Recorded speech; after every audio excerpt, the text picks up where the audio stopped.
بسم الله الرحمن الرحيم إن الحمد لله نحمده ونستعينه ونستغفره ونعوذ بالله من شرور أنفسنا ومن سيئات أعمالنا من يهده الله فلا مضل له ومن يضلل فلا هادي له وأشهد أن لا إله إلا الله وحده لا شريك له وأشهد أن محمدا عبده ورسوله أما بعد.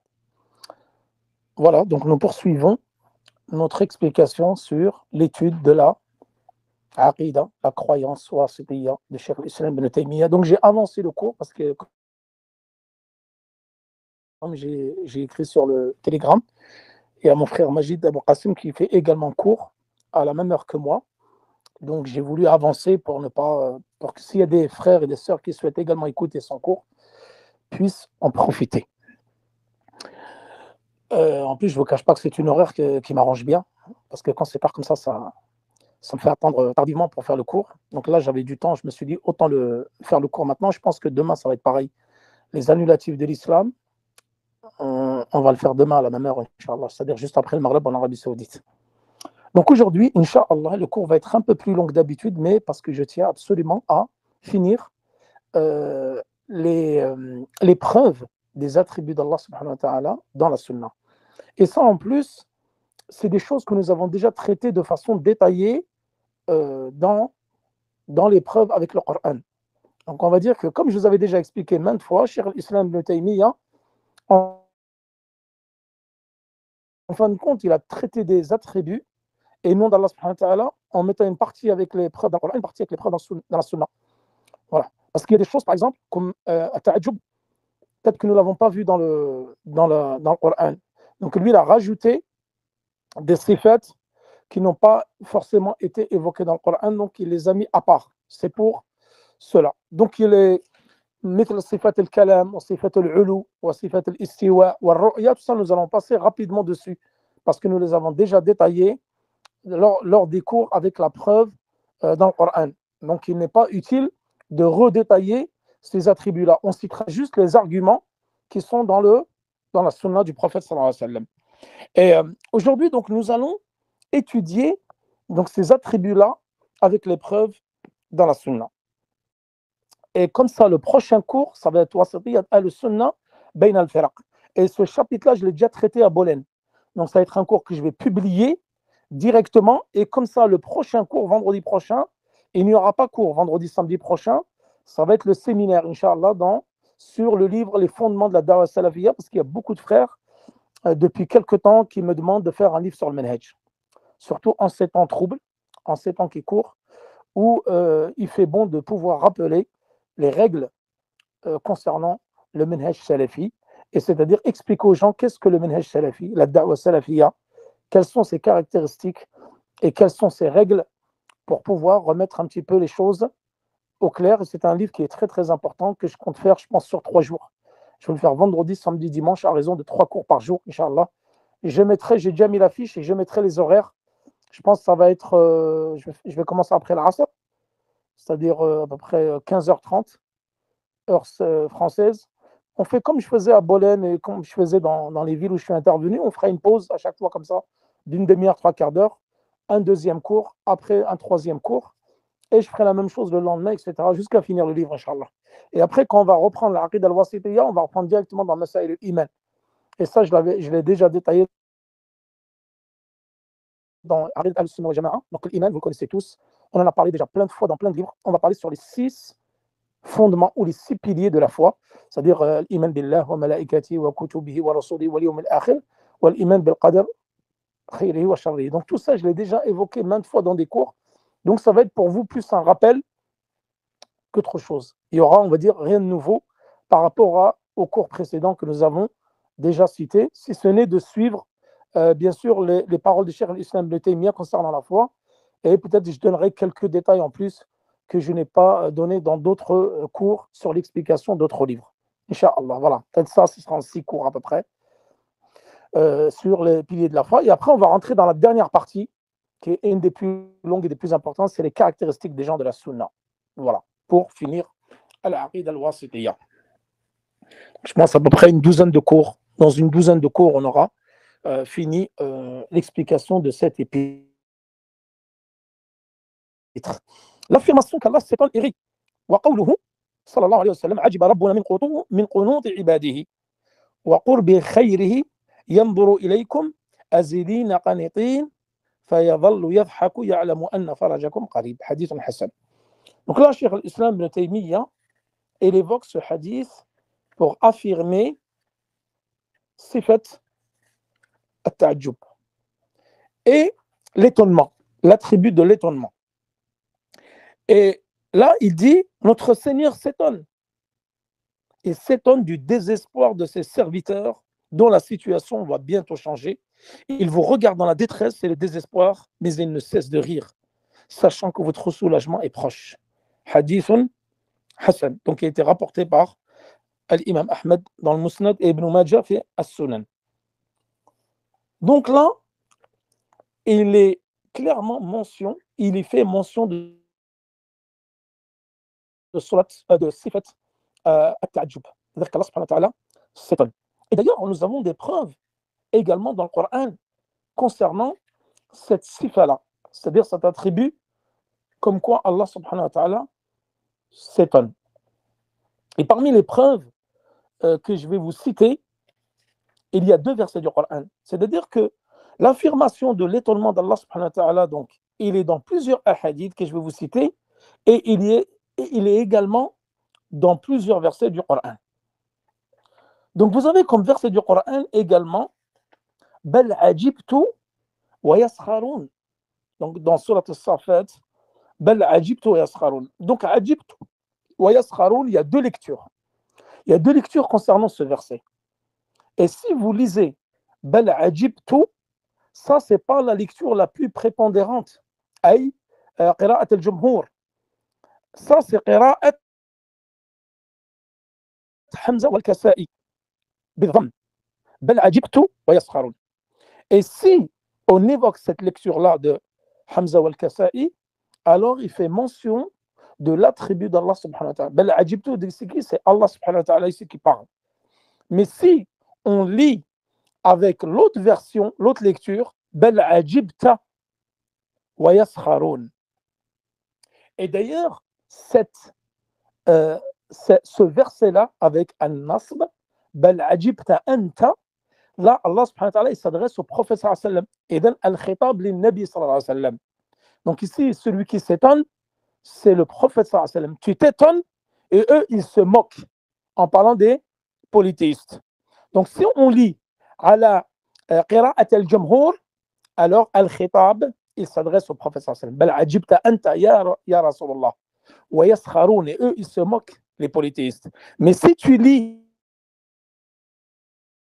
على قراءة حمزة والكسائي بل عجبت ويسخرون. عجبت أنا, c'est Allah. Moi je m'étonne alors que eux ils se moquent. Et d'ailleurs, l'affirmation de l'attribut de l'étonnement, il est évoqué dans d'autres versets et dans d'autres hadiths. Wa in ta'jab fa'ajabun qawluhum. C'est-à-dire, et si tu t'étonnes, fa'ajabun, alors quel étonnement de par leurs paroles.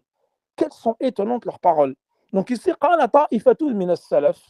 un groupe des salaf, des pieux prédécesseurs, ils ont dit que ce verset, yadul ala ithbat sifat at-ta'ajjub lillah subhanahu wa ta'ala. C'est-à-dire que ce verset vient confirmer l'attribut de l'étonnement d'Allah subhanahu wa ta'ala.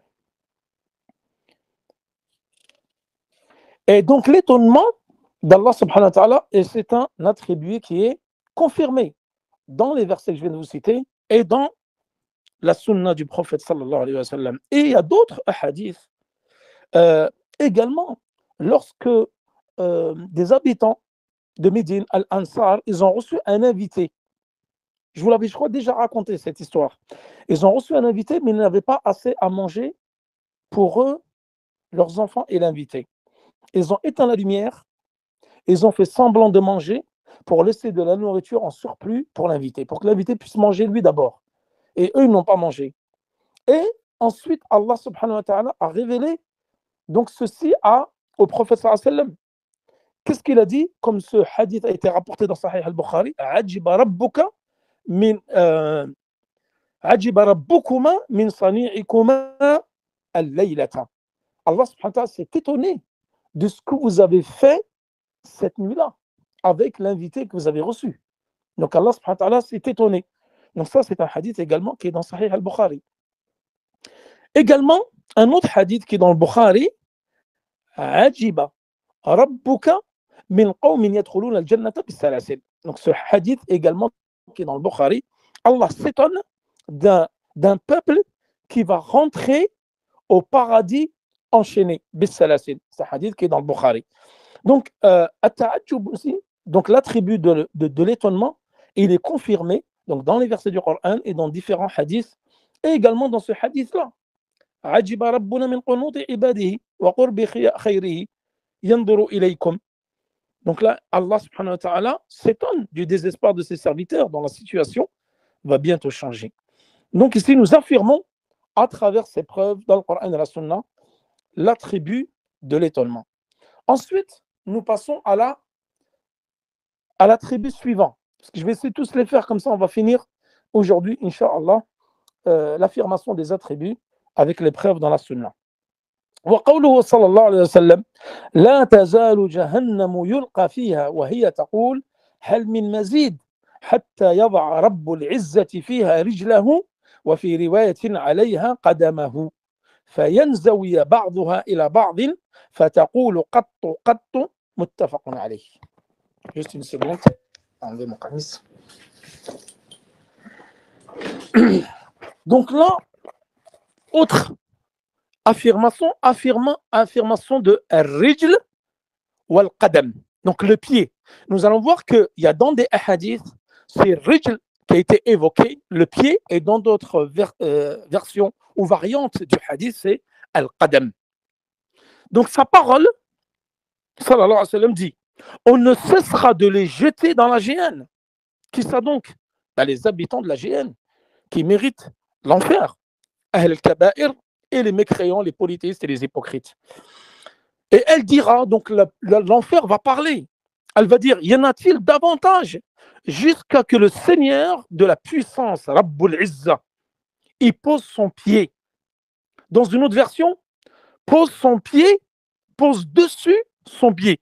C'est-à-dire qu'une fois, dans une riwaya, on a rijlahu, et une fois, yada'u alayha qadamahu. Alors, elle se repliera une partie sur l'autre en disant assez, assez.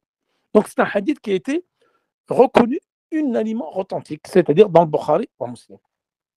Donc, ce hadith, qu'est-ce qu'on peut retenir de ce hadith?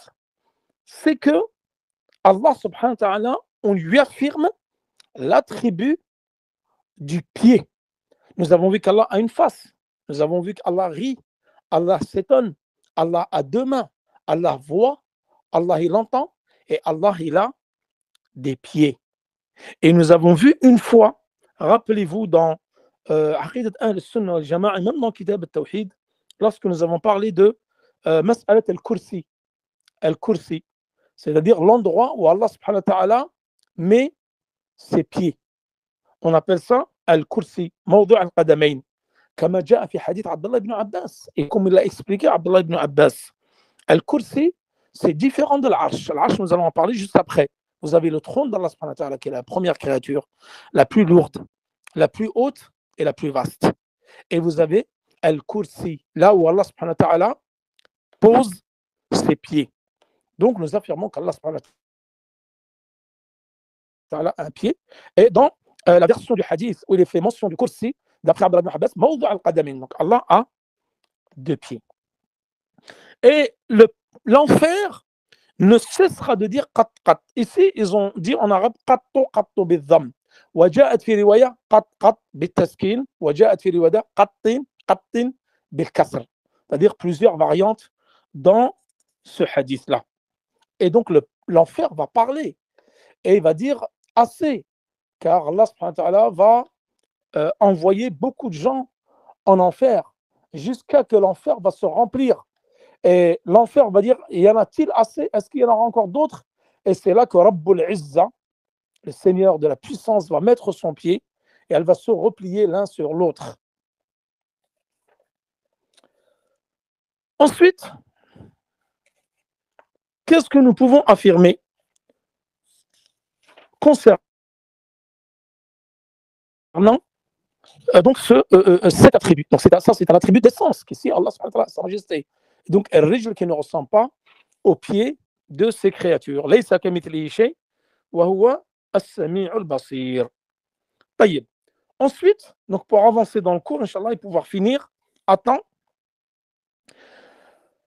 وَيَقُولُ أي قوله, c'est-à-dire le prophète sallallahu alayhi wa sallam, يَقُولُ تعالى. Donc là, il ramène un hadith qudsi.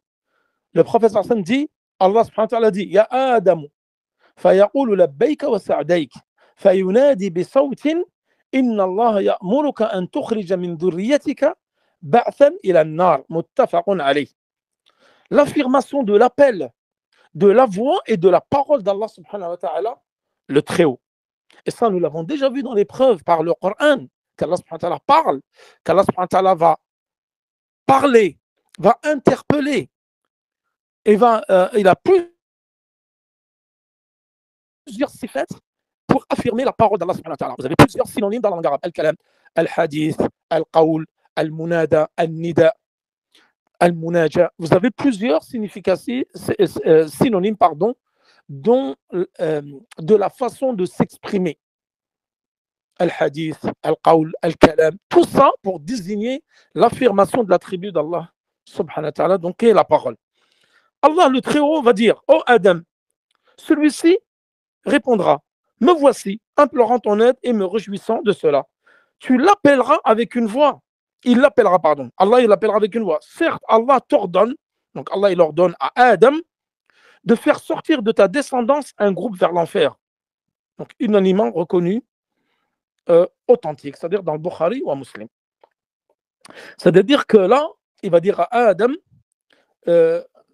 qu'une partie de sa descendance va être précipitée en enfer. Donc là, nous avons l'affirmation de la parole d'Allah subhanahu wa ta'ala. Donc Allah va interpeller Adam alayhi salam, va l'appeler, va lui dire de faire sortir bisawt yunadi bisawt, donc avec une parole qu'on va entendre et que tout le monde va entendre, celui qui est proche et celui qui est loin. Et Allah va t'ordonner que tu fasses sortir de ta descendance un groupe en enfer.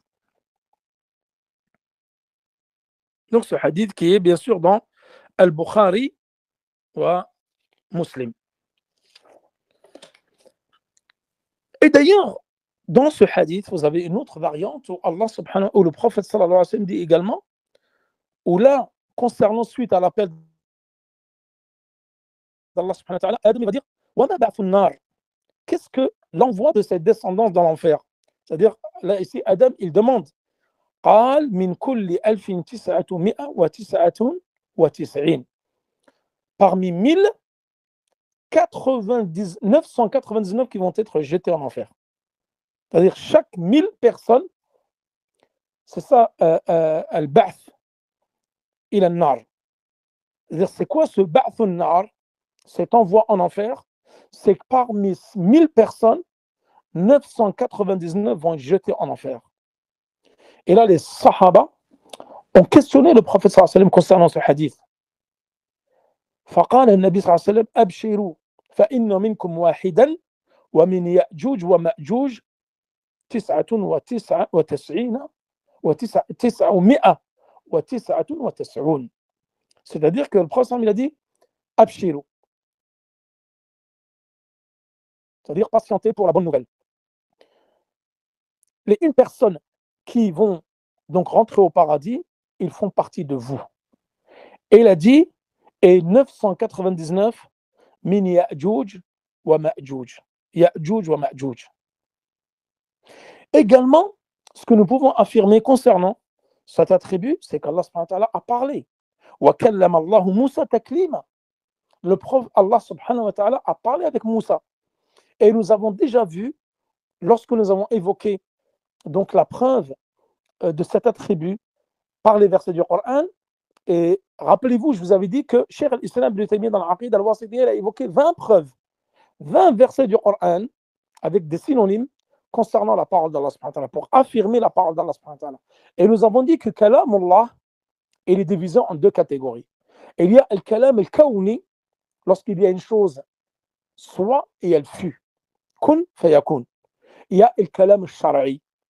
Donc si on prend la parole d'Allah subhanahu wa ta'ala en tant que telle, on va dire c'est une sifa dhatiya min wajh wa sifatun ikhtiyariya min wajh. C'est-à-dire que Allah parle, c'est un attribut d'essence qui sied à sa majesté. Allah a toujours parlé et Allah il parle et Allah ne cessera de parler. Bil kalam al-kawni.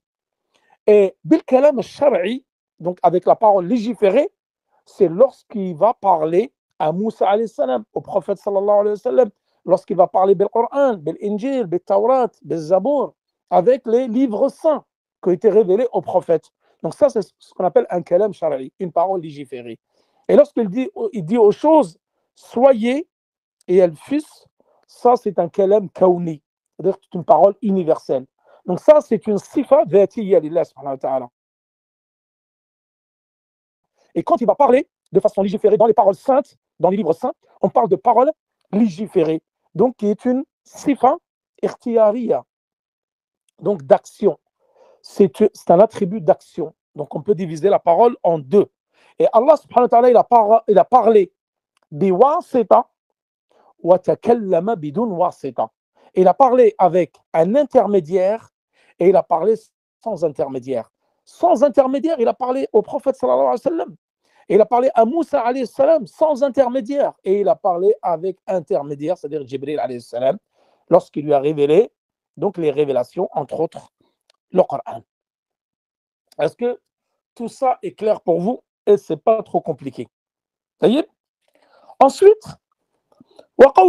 toujours dans le même chapitre, ما منكم من أحد إلا سيكلمه ربه ليس بينه وبينه ترجمان. C'est-à-dire que il n'y aura aucun parmi vous, si ce n'est que son Seigneur lui parlera, sans qu'il y ait entre eux d'interprète. C'est-à-dire que le jour de la résurrection, Allah va nous parler. C'est Arasat al-Qiyamah, lorsqu'on va être jugé, il va parler à chacun d'entre nous. Et il n'y aura aucun traducteur, ni aucun interprète. Et si tarjuman, waja'a bin nas kadhalik tarjaman, ou turjuman. Donc plusieurs variantes concernant ce mot. Donc tu peux dire tarjaman, turjuman ou tarjaman, c'est-à-dire interprète. C'est-à-dire qu'il n'y aura pas besoin d'interprète le jour de la résurrection. Allah va nous parler et toutes ces créatures vont comprendre ces paroles. Donc ça, c'est concernant la parole d'Allah subhanahu wa ta'ala. Ensuite, وَقَوْلُهُ فِي رُقْيَةِ الْمَرِيضِ. Donc là, nous allons parler également de sifat al-ulu, une sifat qui est très très importante, que nous avons accordé beaucoup de temps à l'explication de celle-ci, comme je vous avais dit, surtout fi sifat al-ulu, ay ulu al-dhat, comme nous allons le voir. وقوله في رقية المريض ربنا الله الذي في السماء تقدس اسمك أمرك في السماء والأرض كما رحمتك في السماء اجعل رحمتك في الأرض اغفر لنا حوبنا وخطايانا أنت رب الطيبين أنزل رحمة من رحمتك وشفاء من شفائك على هذا الوجع فبرأ حديث حسن رواه أبو داود وغيره. Donc c'est un hadith qui est bon et qui a été rapporté par Abi Daoud wa ghayruhu, c'est-à-dire An-Nasa'i wa Tabarani wa Al-Hakim fi al-Mustadrak, etc. من hadith Abi Darda. Donc ce hadith qui concerne la ruqya, al-ruqya al-shar'iyya, dont j'en avais déjà parlé dans l'explication de Kitab al-Tawhid. Et la ruqya, comme vous le savez, est valable et légiférée à condition de réunir 3 conditions. Donc là, dans ruqyatul marid, concernant la ruqya du malade, notre Seigneur Allah qui est au ciel, que ton nom soit sanctifié, ton ordre est au ciel comme sur terre, tout comme ta miséricorde est au ciel, fais descendre ta miséricorde sur terre. Pardonne-nous nos péchés et nos fautes, tu es le Seigneur des vertueux, fais descendre une de tes miséricordes et une de tes guérisons sur cette douleur et il guérira.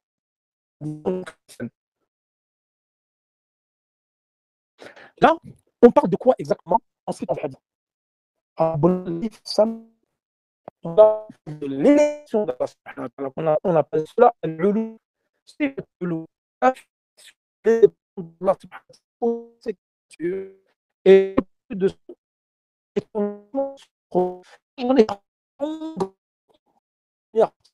évoqué les noms, j'en ai dans le hadith de nous autres. Allah descend, ça montre qu'Allah est tous des cieux.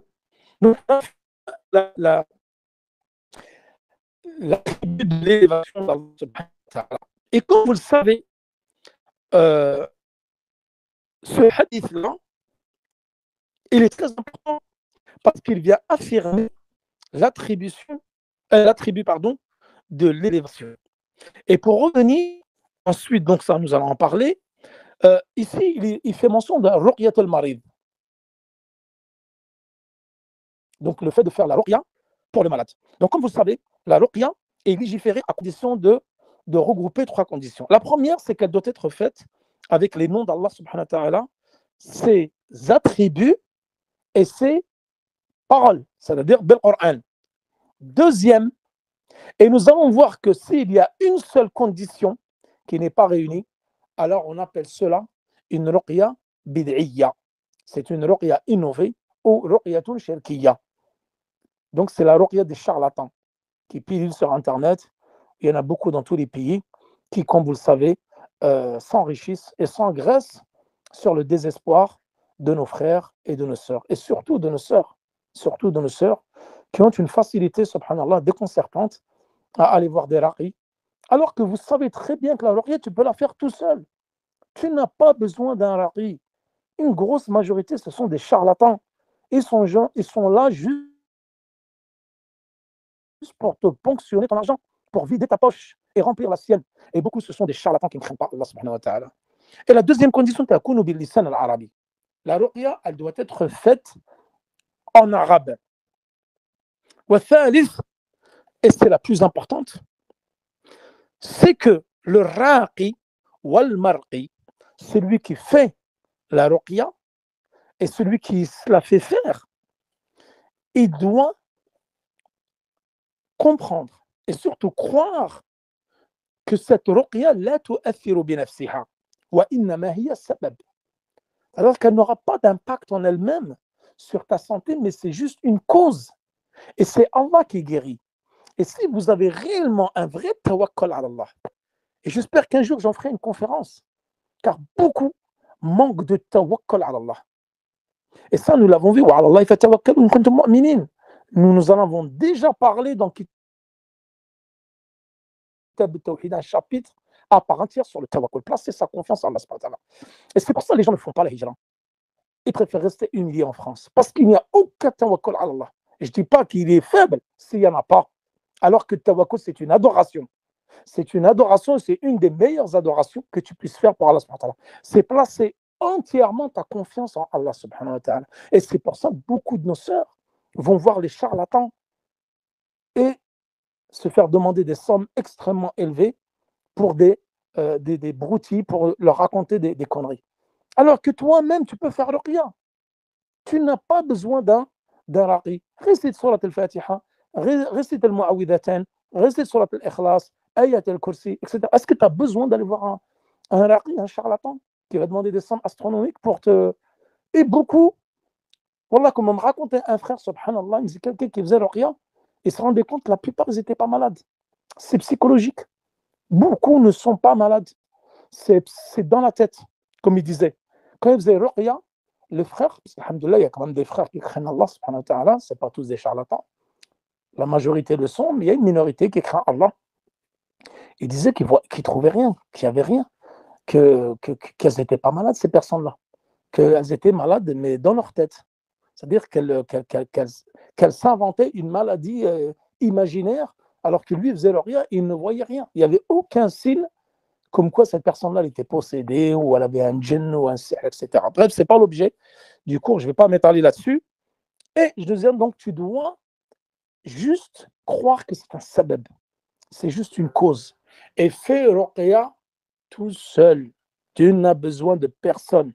Et d'ailleurs, les 70 000 qui vont rentrer au paradis sans jugement ni châtiment, vous ne voulez pas faire partie des 70 000 comme nous l'avons vu dans le Kitab al-Tawhid, 70 000 qui rentreront au paradis sans jugement ni châtiment. Ben, c'est ceux qui ne demandent pas la ruqya, qui ne vont pas voir le raqi. Donc c'est ces gens-là qui ne demandent pas à se faire faire la ruqya. Ensuite, on avance, Inch'Allah. Donc là, sifat al-ulu, comme nous l'avons déjà vu plusieurs fois, Allah subhanahu wa ta'ala, donc, est au-dessus des cieux, établi sur son trône. Ar-Rahman al-Arsh istawa, on l'a vu dans Sifat al-Istiwa al-Arsh également. Et nous avons vu que al-Ulu, il est de trois types. Ulu al-Dhat, Ulu al-Sifat.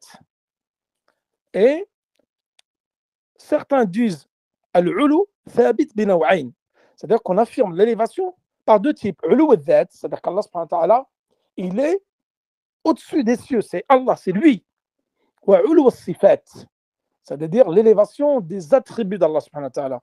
Wa thabit lahu bi thalath anwa', c'est-à-dire on dit ulu al-Dhat, donc c'est on affirme l'élévation d'Allah subhanahu wa ta'ala au-dessus des cieux, au-dessus de son trône. Wa ulu al-Qahr, la domination, l'élévation de la domination. Wa ulu al-Qadr, l'élévation donc de la force, de la capacité. Et d'ailleurs, Ahl al-Bida, les gens de l'innovation, ils affirment ulu al-Qahr wa ulu al-Qadr. Mais là où il y a le niza avec Ahl al-Sunnah wal Jama'a, c'est dans ulu al-Dhat. Ils affirment qu'Allah subhanahu wa ta'ala n'est pas au-dessus des cieux. Mais ils affirment les deux autres ulu, c'est-à-dire ulu al-Qahr wa ulu al-Qadr. Et d'ailleurs, Ibn al-Qayyim l'a évoqué.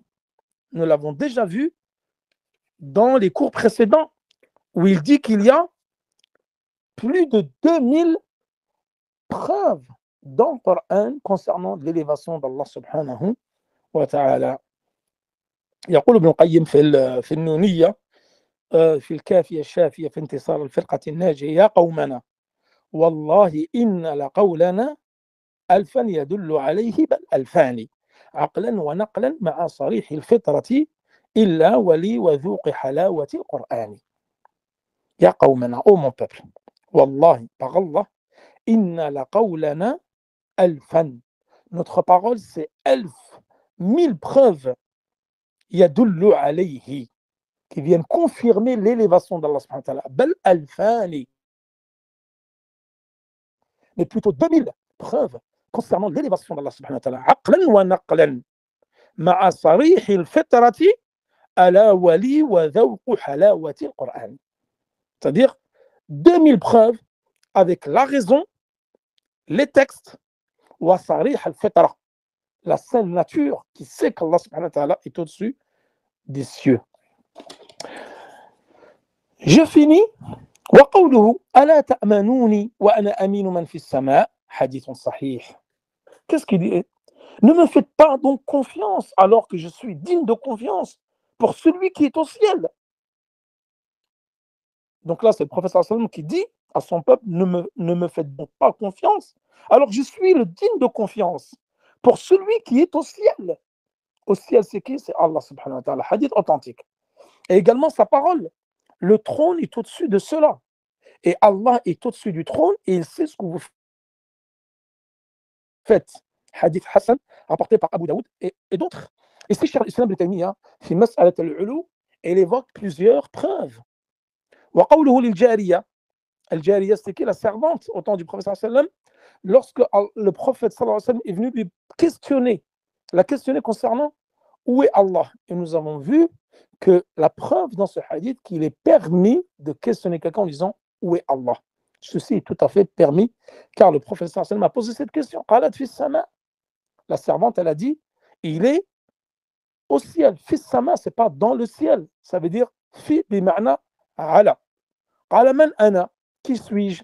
Qalat anta rasulullah. Tu es le messager d'Allah. Qala a'tiqha fa innaha mu'mina. Rawah Muslim. Libère-la, affranchis-la, car c'est une croyante. Donc elle savait qui était le prophète sallallahu alayhi wa sallam et elle savait que Allah subhanahu wa ta'ala était au-dessus du ciel ou des cieux et établi sur son trône ou au-dessus de son trône. Donc wal-kursi fi al-arsh, et nous avons vu l'arsh. Al-arsh fawqa al-ma. Donc le trône d'Allah subhanahu wa ta'ala est au-dessus de l'eau. Wallahu fawqa al-arsh. Et Allah, il est au-dessus du trône. Et cette eau-là, elle est au-dessus des 7 cieux. Et d'ailleurs, min a'zam al-makhluqat, al-arsh, la plus grande des créatures, la plus haute, la plus lourde, et la première des créatures qu'Allah subhanahu wa ta'ala a créé, c'est le trône, comme nous l'avons déjà vu. Was-samawat as-sab'a fi al-kursi. Quelle est la position des cieux par rapport au kursi? Kursi, donc, c'est là où Allah subhanahu wa ta'ala pose ses deux pieds. Kadarahim sab'in ulqiyat fi turs. C'est-à-dire les 7 cieux, par rapport au Kursi, c'est comme des pièces de monnaie qui ont été jetées dans le désert. C'est-à-dire qu'elles sont insignifiantes. Les cieux, la création des cieux et de la terre par rapport au Kursi, c'est insignifiant. C'est comme des pièces de monnaie jetées dans le désert. Voyez. Donc ça, l'élévation, nous en avons déjà parlé très longuement déjà dans l'épreuve par la Sunna. L'épreuve par le Coran, pardon.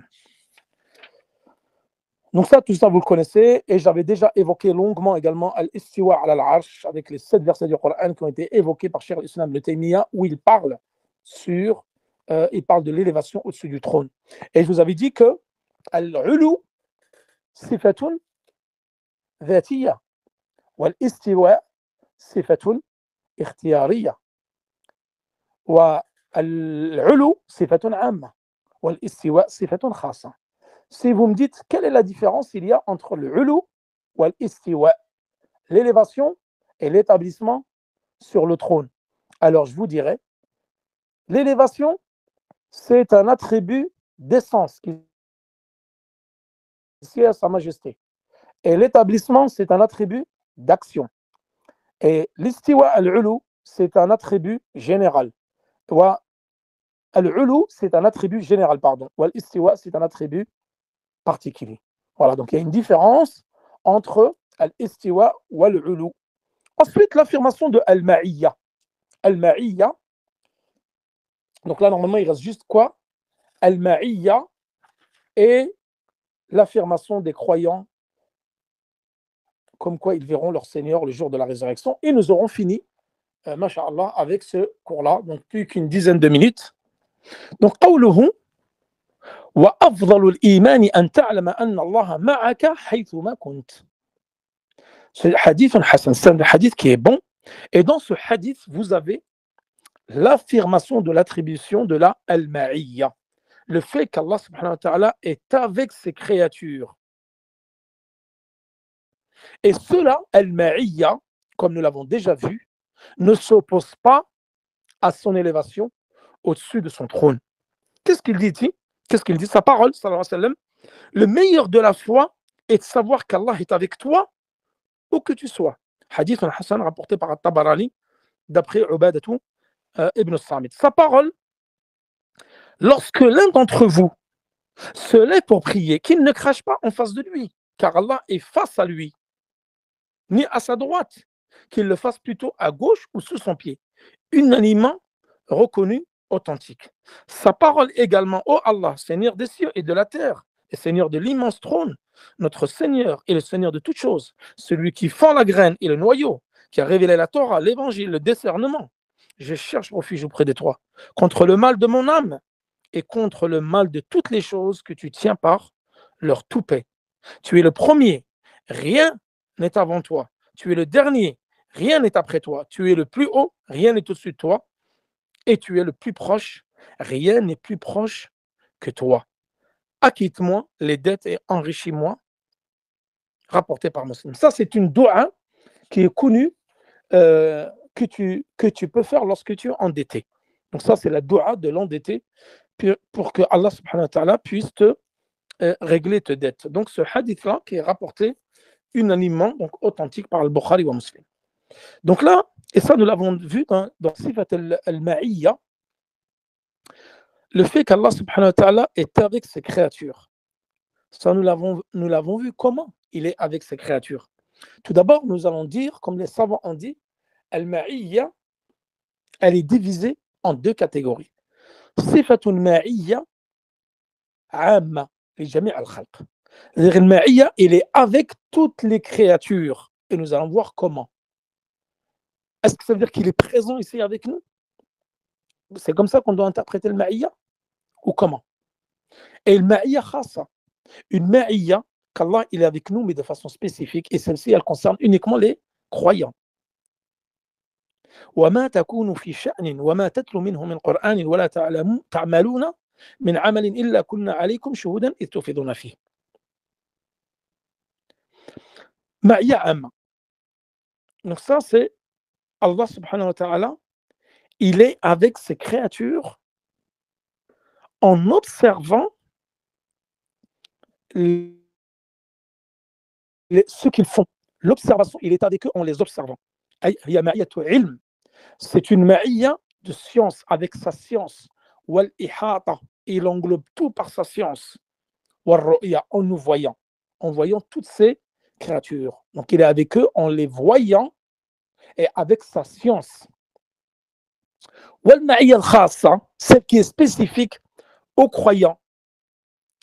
Et c'est une ma'iyya qui est uniquement pour les croyants, les ahl al-iman, ay bitasdidihi wa tawfiqihi, c'est-à-dire avec l'aide d'Allah subhanahu wa ta'ala, il est avec nous, avec son aide, avec sa préservation, wa i'anatihi wa nusratihi lahum, c'est-à-dire avec son secours, son aide et son tawfiq et sa préservation. Inna Allah ma'a alladhina taqaw wa alladhina hum muhsinun. Allah, il est avec ceux qui le craignent et ceux qui sont bienfaisants. Ya ayyuha alladhina amanu taqullah wa kunu ma'a sadiqin. Oh, vous qui avez cru, craignez Allah et soyez avec les véridiques. Donc Allah subhanahu wa ta'ala donc, a une ma'iyya qui est de deux catégories, donc générale et spécifique, ma'iyya amma wa khassa. Et ensuite, donc, le hadith que je viens de vous citer, que l'un d'entre vous, lorsqu'il est en prière, qu'il ne crache pas devant lui, ni à sa droite, car Allah est devant lui. Lakin an yasarihi, il crache à sa gauche ou sous son pied. Hadith muttafaqun alayh. Donc la ma'iyya, wa kana Allah bi kulli shay'in muhita. Donc cette ma'iyya là, c'est ihatatul ilm. Il englobe tout avec sa science et avec sa capacité. وليس كمثله شيء وهو السميع البصير. Et nous finirons, Inch'Allah, par la dernière concernant Ar-Ru'ya. Donc, concernant Ar-Ru'ya, donc je vous avais dit, lorsque quelqu'un a des dettes, donc il fait cette invocation-là, donc il est reconnu, authentique, donc le Seigneur est au-dessus des cieux et il est avec nous. Donc, l'affirmation dans ce hadith également, dans cette invocation, il y a l'affirmation de la proximité d'Allah subhanahu wa ta'ala envers celui qui l'invoque. Donc Allah, il entend les voix basses, il entend les voix hautes, il entend toutes choses. Et tout ceci en étant au-dessus de son trône, au-dessus des cieux. Donc Al-Ma'iyya ne vient pas en opposition avec l'élévation, comme je viens de vous le dire. Le fait qu'il soit avec nous, avec sa science, avec son secours, cela n'implique pas qu'Allah subhanahu wa ta'ala n'est plus sur son trône ou n'est plus au-dessus des cieux. Donc il est, de par son élévation, il est également avec nous, comme je vous l'ai dit, bil'ilm wal ihata wa nusra wa ta'yid. Et la dernière, l'affirmation que les croyants verront leur Seigneur le jour de la résurrection. Et nous finirons par ceci, Inch'Allah. Wa qawluhu innakum satarawna rabbakum kama tarawna al-qamara laylat al-badri. Ça vous rappelez, je vous avais cité plein de versets dans, il y a peut-être 2-3 cours.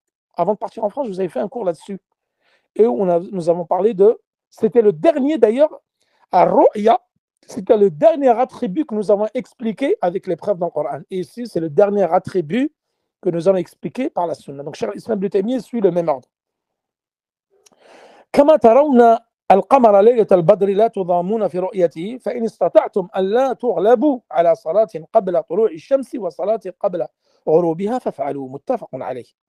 Certes, vous verrez votre Seigneur comme vous voyez la lune, la nuit où elle est pleine.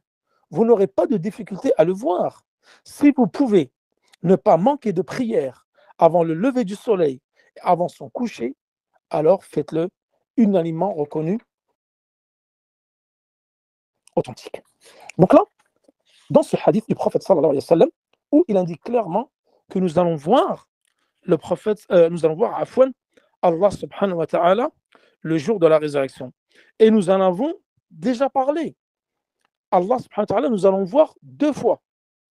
Une fois fi Arasat al-Qiyamah et une deuxième fois au paradis lorsqu'il va lever son voile. Et ça va être la meilleure des choses et la chose que nous attendons le plus au paradis. لِلَّذِينَ أَحْسَنُوا الْحُسْنَى وَزِيَادَةً. Rappelez-vous, dans l'explication de ce verset, Ibn Abbas il dit, et d'autres compagnons, لِلَّذِينَ أَحْسَنُوا الْحُسْنَى, c'est-à-dire, il l'a expliqué par là, l'entrée au paradis. وَزِيَادَةً. Donc, لِلَّذِينَ أَحْسَنُوا الْحُسْنَى, ici, ça veut dire ceux qui sont rentrés au paradis. وَزِيَادَةً أي رؤية الله للمؤمنين في الجنة. C'est-à-dire la vision d'Allah subhanahu wa ta'ala par les croyants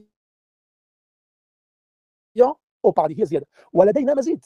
وَلَدَيْنَا مَزِيد. Plusieurs compagnons l'ont expliqué, dont Abdullah ibn Abbas, مزيد أي رؤية الله للمؤمنين يوم القيامة. على الأرائك ينظرون. Sur les divans, en train de regarder. En train de regarder quoi? Regarder Allah subhanahu wa ta'ala. Donc tous ces versets que nous avions cités déjà dans l'affirmation de la vision d'Allah subhanahu wa ta'ala par les croyants le jour de la résurrection au paradis, nous en avons cité plusieurs d'arguments venant du Coran. Et donc ceci est une preuve claire qu'Allah subhanahu wa ta'ala va être vu. Contrairement à ce que disent les gens de l'innovation et de l'égarement, qui disent qu'Allah subhanahu wa ta'ala, nous n'allons pas le voir le jour de la résurrection, comme disent cela les Asha'ira, Al-Mu'tazila, Wal-Khawarij. Ils disent que Allah ne sera pas vu le jour de la résurrection, alors que les versets sont clairs, explicites, limpides, véridiques et authentiques sur la vision d'Allah subhanahu wa ta'ala par les croyants le jour de la résurrection au paradis. Et nous avons également évoqué, est-ce que les mécréants vont le voir ou pas? Et nous avons donné les 3 paroles, rappelez-vous, pour ne pas détailler tout cela, nous en avons déjà parlé précédemment. Donc, est-ce que les mécréants le verront ou pas? Et j'avais donné les 3 avis concernant cela. Et Ibn al-Qayyim dit à ce propos, et je finirai par ceci, dans An-Nuniyya, فانظر إلى قول الرسول لسائل من صحبه عن رؤية الرحمن. فانظر إلى قول الرسول لسائل. Regarde la parole d'Allah subhanahu wa ta'ala pour celui qui questionne min sahbihi, de ses compagnons, an ru'yat ar-rahmani, concernant la vision du miséricordieux. Haqqan tarawna ilahakum yawm al-liqa. De façon véridique, vous allez voir votre Seigneur yawm al-liqa, le jour de la résurrection. Ru'ya al-inan kama yura al-qamarani. Ru'ya al-inan, c'est-à-dire une vision par les yeux. Kama yura al-qamaran, comme les deux lunes. Ici, quand ils disent les 2 lunes, al-qamaran, al-qamar wa shams. Quand on dit al-shams wa al-qamar, on dit al-qamaran. C'est pour ça, même quand on dit dans la langue arabe, par exemple, Abu Bakr wa Omar, on dit al-umran. Abu Bakr wa Omar, on dit al-umran. Al-shams wa al-qamar, on dit al-qamaran. Kal-badri layla tamamihi wa shamsu fi nahr al-dhahirati ma huma mithlani. Comme la vision des 2 lunes, c'est-à-dire le soleil et la lune, quel badri, la pleine lune, lorsque la lune elle est pleine, wa shamsu fi nahri dhahirati, et également le soleil lorsqu'il est au milieu du ciel, au zénith. Ma huma mithlani. Donc là, en fin de compte, il y a plusieurs vers où Ibn al-Qayyim donc vient également affirmer donc la vision d'Allah subhanahu wa ta'ala donc par ses preuves. Rappelez-vous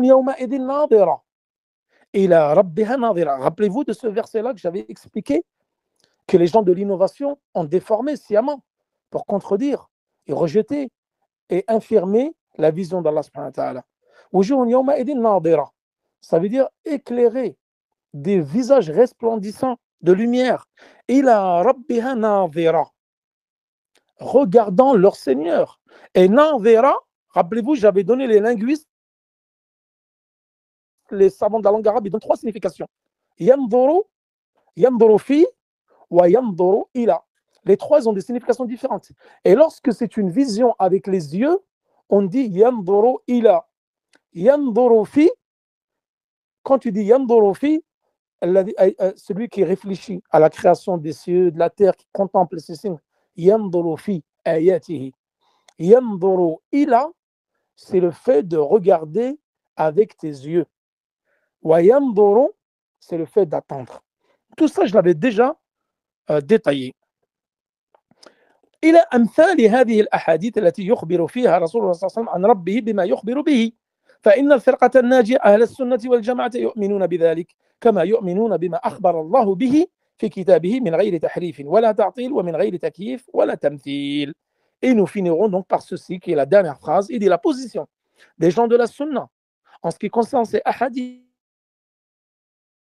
qui comprennent l'affirmation des attributs divins et d'autres hadiths similaires dans lesquels le messager d'Allah informe au sujet de son Seigneur, le groupe sauvé, les gens de la sunna et du groupe, croient en cela, tout comme ils croient en ce dont Allah informe dans son livre, sans désinformation, sans négation, ni rechercher le comment, ni anthropomorphisme.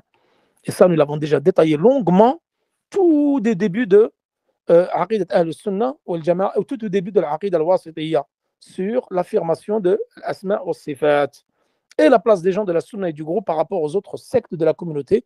J'en avais déjà fait une conférence à Bolen que je vais republier, et comme ça, pas la semaine prochaine car il y a le livre sur les fondements de la Da'wa Salafiyya d'Ibn Barjas, mais la semaine d'après, on va attaquer donc les cours sur la foi, donc des cours que nous avons déjà vus et revus.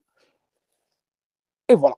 Donc les cours sur la foi, en Allah, prophète, messager, les anges, jugement dernier, le destin. Et après, la dernière partie, les caractéristiques des gens de la sunna et du groupe. Wa sallallahu ala nabina Muhammad wa ala alihi wa sahbihi wa sallam. Allahu ta'ala a'la wa alam. Assalamu alaikum wa rahmatullahi wa barakatuhu.